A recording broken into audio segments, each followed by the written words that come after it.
اما بعد السلام علیکم ورحمۃ اللہ وبرکاتہ۔ شکر خداوند تبارک و تعالی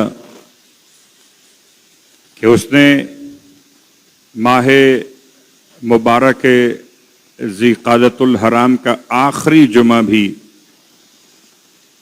ہمارے نصیب میں لکھ دیا، اور پروردگار کا شکریہ ادا کرتے اس آخری جمعے کو پروردگار عالم نے رؤیت ہلال کے اعتبار سے 25 ذی قعدہ کی تاریخ قرار دیا، یعنی عید پر عید ہوئی تو انشاءاللہ پھر دید بھی ہوگی۔ خدا عید عطا کرنے والا ہے اور وہی دید عطا کرنے والا ہے۔ اے جمعہ عطا کرنے والے خدا،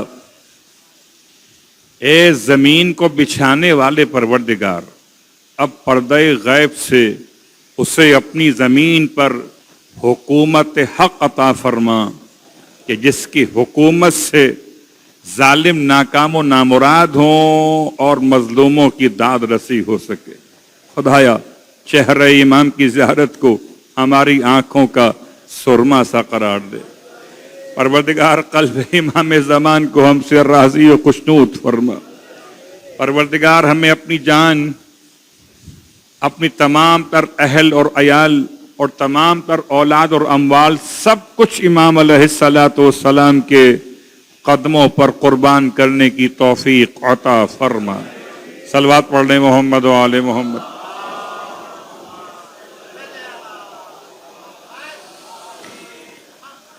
سامعین محترم، حاضرین گرامی قدر،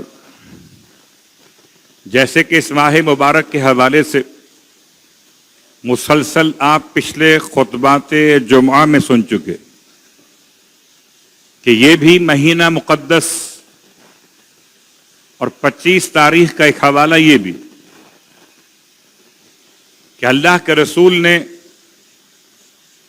حج واجب ہو جانے کے اعلان کے بعد اپنی حیات ظاہر میں ایک حج، اس کو پہلا حج کہیں یا آخری حج کہیں، حج واجب ہو جانے کے اعلان کے بعد، اس سے پہلے وہ حج الگ موضوع ہے۔ اپنی زندگی میں آپ نے ایک حج، اور وہ بھی حج تمتع انجام دیا۔ حج تمتع انجام دینے کا مطلب کہ اگر کوئی انسان مکۃ المکرمہ کے سرکل سے 88 کلومیٹر آؤٹ سائڈ پہ رہتا ہو، باہر دور رہتا ہو، 88 کے اندر رہے تو الگ موضوع ہے، مکے کے اطراف میں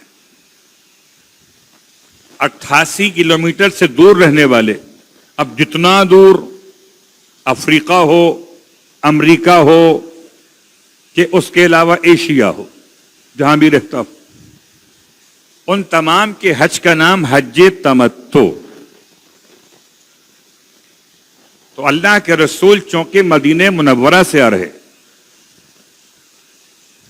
اور آپ نے اپنی زندگی کا پہلا اور یہ آخری حج اعلان حج کے بعد تو انجام دیا، تو آپ مسجد شجرہ کے مقام میقات سے احرام پہن رہے تھے، اور حسن اتفاق کی تاریخ تھی 25 ذی قعدہ، یعنی آج کی تاریخ میں سرکار ختمی مرتبہ صلی اللہ علیہ وآلہ وسلم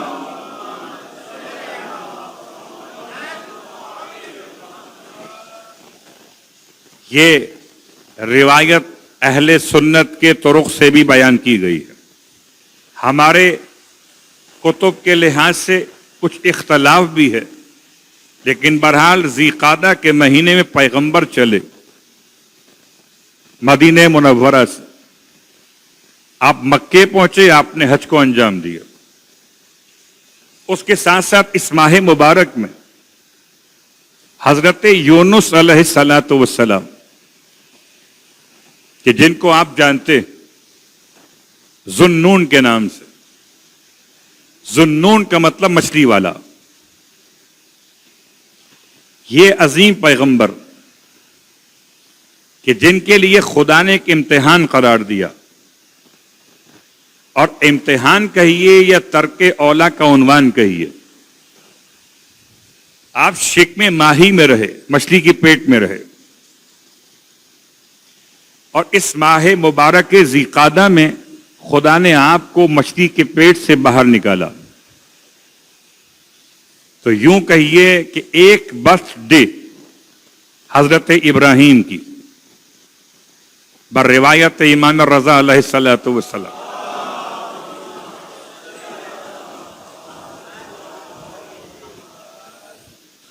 اب بتائیے کہ اگر میں آپ سے پوچھوں کہ میرے دادا پیدا کب ہوئے تھے، تو آپ کہیں گے دادا آپ کے ہیں، تو خبر آپ کو ہوگی۔ ہم سے تو آپ پوچھیے ہمارے دادا کے بارے میں، تو کیا مطلب جملے کا جو گھر والے ہوں وہی بتاتے ہیں کہ ان کے بڑے کب پیدا ہوئے تھے۔ تو کون ہے وارث ابراہیم جو بتائے گا کہ ابراہیم دنیا میں کب آئے تھے؟ یا تو اسے علم عطا کیا گیا ہوگا یا وہ اس دور میں موجود رہا ہوگا۔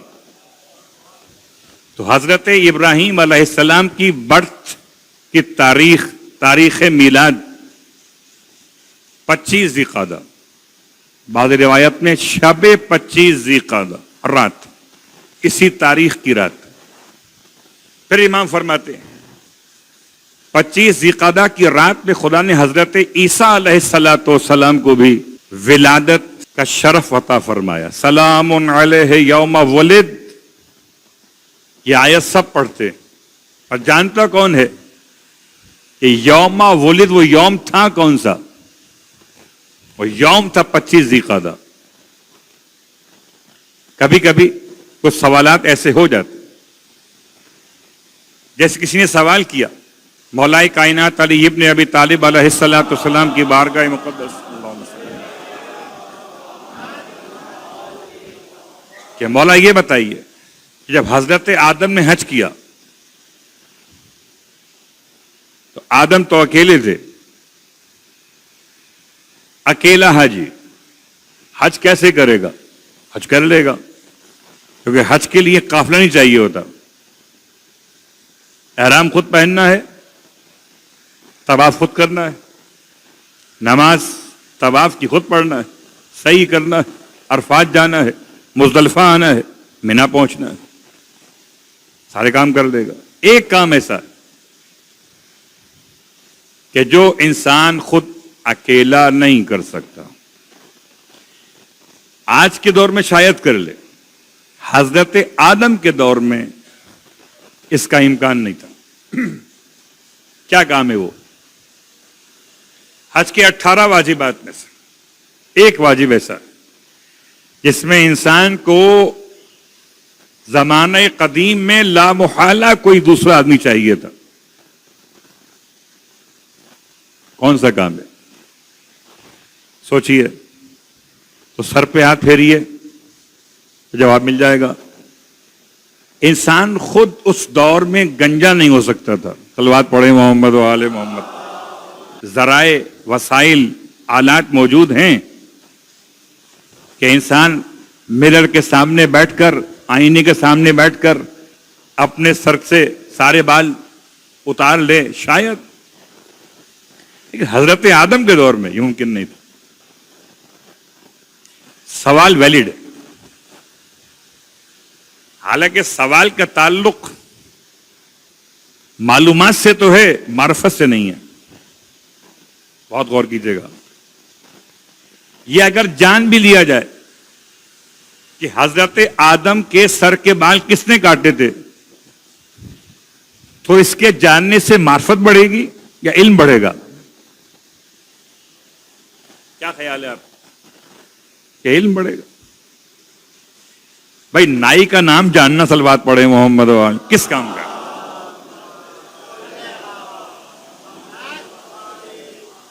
بال کاٹنے والے کو کیا کہتے ہیں آج؟ نہیں، اب تو الفاظ الگ الگ آ گئے، وہ الگ موضوع، لیکن سوال ویلڈ ہے معلومات کی حد تک۔ حضرت آدم نے جب پہلا حج کیا تو آپ کے سر کے بال کس نے کاٹے؟ اب یہ وہ بتائے گا اس کے سامنے واقع پیش آیا ہو۔ حضرت آدم سے پہلے حج ہو رہا تھا۔ آدم پہلے حاجی نہیں ہیں، پہلے آدمی ہیں۔ حضرت آدم کی خلقت سے 2000 سال پہلے سے حج ہو رہا تھا، تو جو آدم سے پہلے حج کر رہے تھے وہی آدم کے بارے میں بیان کر رہے تھے۔ فرمایا حضرت آدم کے سر کے بال جبرائیل امین نے، اللہ اکبر، ذرا پہچانیے، جو پہلے نبی کے سر کے بال کاٹے وہ آخری نبی کا سینہ کھولے، صلوات پڑھے محمد و آل محمد، کیا بنا دی؟ جنت سے یاقوت لائے تھے جبرائیل امین۔ یاقوت میں صلاحیت تھی کہ وہ سر پر آپ کے پھیرتے گئے اور آپ کے سر کے بال اترتے چلے گئے، کٹتے چلے گئے۔ یہ بات سے بات نکل آئی کیونکہ حج کا مہینہ بھی ہے،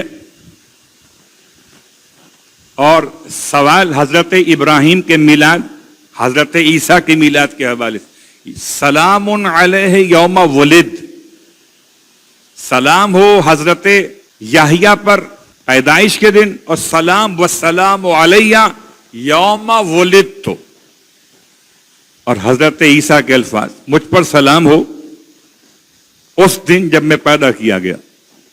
25 دسمبر نہیں، 25 ذی قعدہ۔ تو دسمبر کہاں سے آ گیا؟ کیا دسمبر ہے ان کے ماننے والوں کے اعتبار سے، اور 25 ذی قعدہ ہے ان کے وارث کے اعتبار سے۔ السلام علیکہ یا وارث عیسیٰ روح اللہ، سلام ہو اے ابا عبداللہ آپ پر، آپ ہیں حضرت عیسیٰ روح اللہ کے وارث۔ تو وارث بتائے گا کہ نبی کی ولادت کب ہوئی، تو جو تاریخ بتائے گا وہ جگہ بھی تو بتائے گا۔ عجیب مسلمان، نہ تاریخ معلوم نہ جگہ معلوم۔ اگر تاریخ 25 ذی قعدہ ہے، دسمبر نہیں، تو جگہ بیت المقدس نہیں، فلسطین نہیں، زمانے قدیم کا شام بھی نہیں، پھر بروایت امام سید سجاد علیہ الصلوۃ والسلام،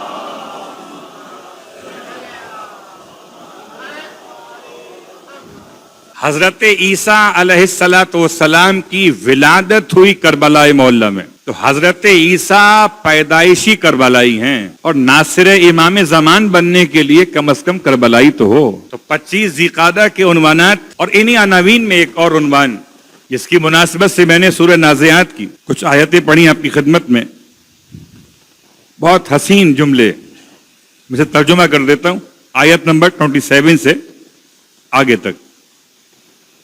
کیا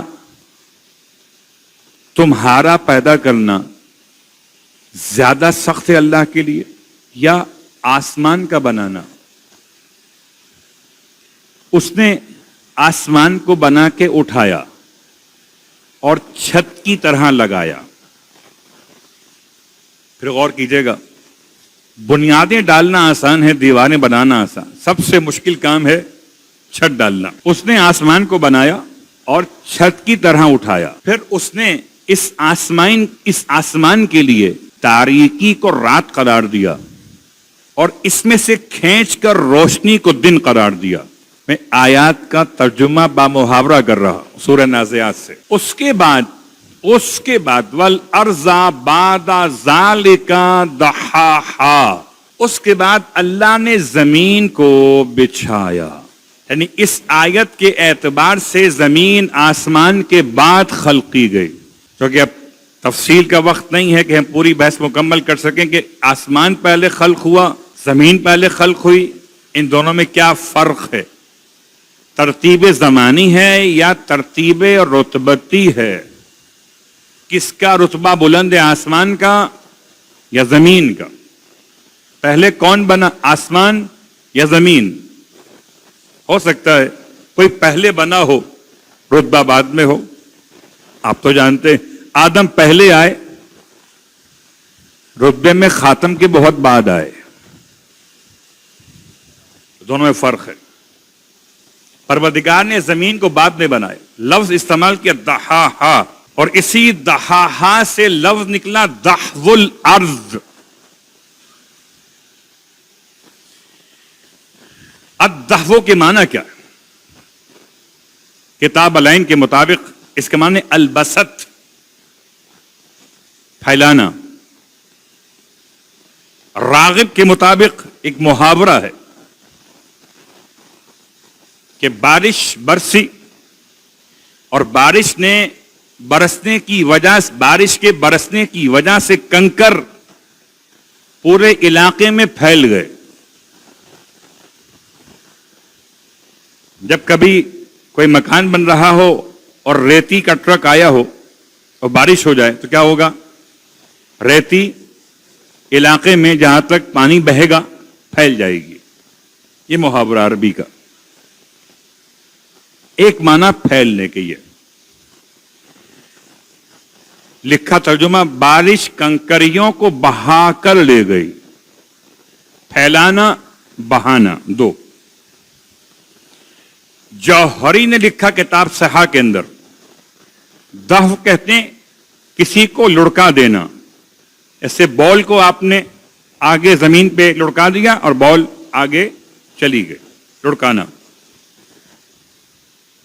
تین معنی ہوئے۔ چوتھا معنی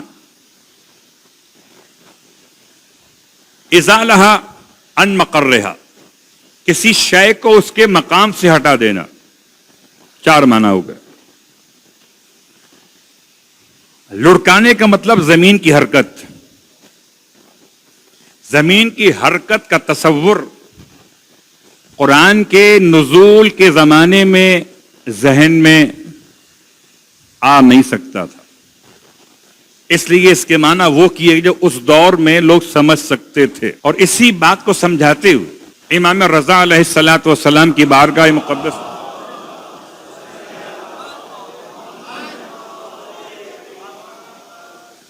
حسن بن علی الوشا، راوی کا نام، کہتے ہیں میں اپنے والد کے ساتھ امام کی خدمت میں پہنچا، 25 ذی القعدہ کی رات تھی۔ امام نے اس رات کی اہمیت کو بیان فرمایا۔ اس کے بعد امام ارشاد فرماتے ہیں اس رات میں خدا نے زمین کعبہ سے زمین کے بچھانے کا آغاز کیا۔ زمین کیا تھی پہلے؟ اختلاف ہے، ایک ایسا کرہ تھی جس میں آگ بھری ہوئی تھی۔ خدا نے اس آگ کو جو اس کرے کے عنوان میں تھی ٹھنڈا کرنے کے لیے پانی میں رکھا، اس پہ اتنی پانی کی بارش ہوئی کہ یہ ٹھنڈی ہو گئی۔ آج کل لوگ کہتے ہیں گرمی بہت پڑ رہی ہے، تو کرہ ارض ماضی میں کرہ آتش تھا، کرہ ارض نہیں تھا، مٹی نہیں تھی، آگ تھی۔ کچھ تو اثرات ہوں گے، آج 25 صلوات پڑھے محمد و آل محمد، کچھ تو گرمی ہونی چاہیے۔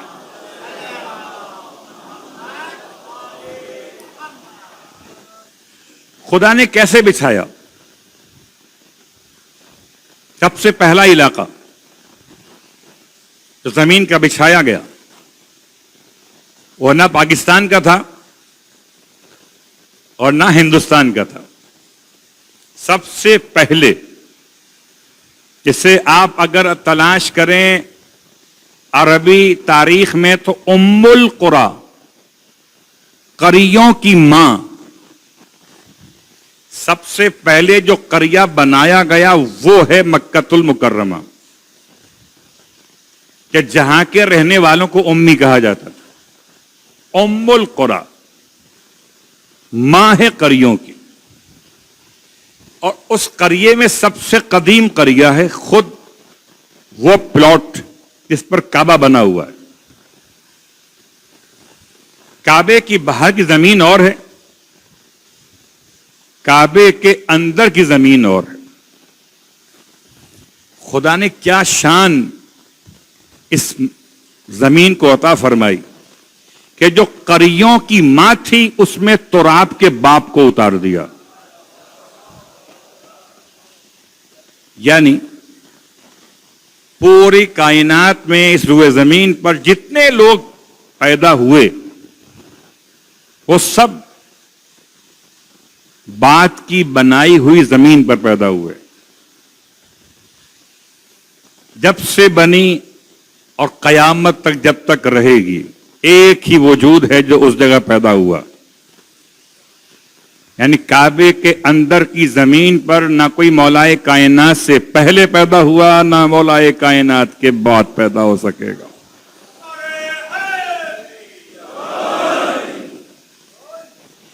اتنی زیادہ اس زمین میں توانائیاں ہیں کہ کوئی برداشت کر نہیں سکتا سوائے اسد خدا کے، اتنی پاورز اس کے اندر ہیں، اس زمین کے اندر۔ تفصیل کا وقت نہیں ہے ورنہ اس کے نیچے سے نکلنے والے 12 چشمے الگ موضوع۔ اور رات تو گزر چکی اور اب آج دن کے اعمال میں، چونکہ جمعے کا دن ہے، جمعے کی ذمہ داریاں ہیں، اور یہ بعض علماء اہل قم کے حوالے سے روایت میں نماز بیان کی گئی۔ یہ نماز 2 رکعت ہے۔ آج کے دن کے اعمال میں 2 رکعت نماز، ہر رکعت میں الحمد کے بعد 5 مرتبہ سورہ والشمس۔ تو یہ نماز جو پڑھنا چاہیں، ویسے تو اس کا وقت تھا ظہر کے قریب، لیکن اگر کوئی عصر کے بعد پڑھنا چاہے تو رجاءً پڑھ سکتا، اور اس کے بعد آج کی خاص دعا کے صرف 2-3 جملے۔ اس دعا کا پہلا نام اللہم داہی الکعبتی، اے زمین کعبہ کے بچھانے والے، اور فالق الحبت، اے دانے کو شگافتہ کرنے والے، وصارف اللذبتی، اے سختی کو دور کرنے والے، وکاشف کل کربت، اور ہر تنگی سے نکالنے والے۔ یہاں تک تو یہ امام نے اس دعا سے آج کے دن کو مخصوص کیا۔ البتہ اس دعا میں تقریباً سینٹنس نمبر 27، 27ویں جملے پر یہ پیغام دیا گیا، وہ اشہدنی اولیاءک عند خروج نفسی۔ اے خدا، آج کی دعا ہے، اے خدا جب میری روح نکلے تو مجھے اپنے دوستوں کی زیارت کرا دے۔ ایک دوست کی نہیں، سارے دوستوں کی۔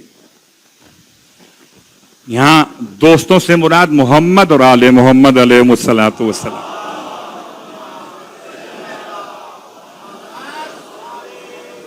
تو آج کی دعا یاد رکھیے، خاص طور سے جب بھی آپ کو یہ جملے دہرانے کا موقع ملے دہرائیے گا، آج کے علاوہ بھی۔ اے خدا اشہدنی اولیاءک عند خروج نفسی، پہلا وہ موقع کہ تو مجھے اپنے اولیاء کی زیارت کرانا جب جان نکل رہی ہو، وحلول رمسی، اور اس وقت بھی زیارت کرانا جبکہ مجھے قبر میں اتارا جا رہا ہو، وانقطاع عملی، اور تیسرا موقع جب میرے اعمال نامے کو بند کیا جا رہا ہو، وانقضاء اجلی، جب میری عمر کو تمام کیا جا رہا ہو، عمر تمام ہو، نامہ اعمال بند ہو، جان نکلے، قبر میں اتارا جائے، زیارت ہو نصیب محمد اور آل محمد۔